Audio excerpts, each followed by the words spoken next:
அனைவருக்கும் அன்பு வணக்கங்க. எல்லாரும் எப்படி இருக்கீங்க? சூப்பரா இருப்பீங்கன்னு நினைக்கிறேன். நான் உங்களுடைய ஈரோடு மகேஷ். வர பிப்ரவரி 22ஆம் தேதி ஐஎஸ்சி அபுதாபியில வருஷம் மிக பிரம்மாண்டமா செலிப்ரேட் பண்ற மகளிர் தின விழா கொண்டாட்டம் இந்த வருஷமும் புதுமை தமிழச்சி 2025 கோலாகலமா நடக்க போகுது.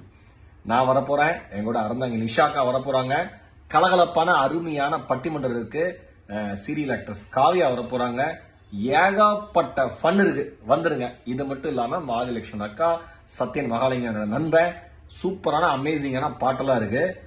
விருதுகள் வாங்கறதுக்கு ஒரு அமேசிங் பர்சனாலிட்டி வரப்போறாங்க. அதை நான் அங்க வந்து சொல்றேன். அதனால அன்பு சொந்தங்களே, தமிழ் சொந்தங்களே எல்லாரும் வந்துருங்க. நம்ம ஐஎஸ்சி அபுதாபியில பிப்ரவரி 22ஆம் தேதி புதுமை தமிழச்சி நிகழ்ச்சிக்கு. ஓகேவா? எல்லாரையும் சந்திக்கிறோம், நிறைய பேசுறோம், நிறைய சிரிக்கிறோம், ஜாலி பண்றோம்.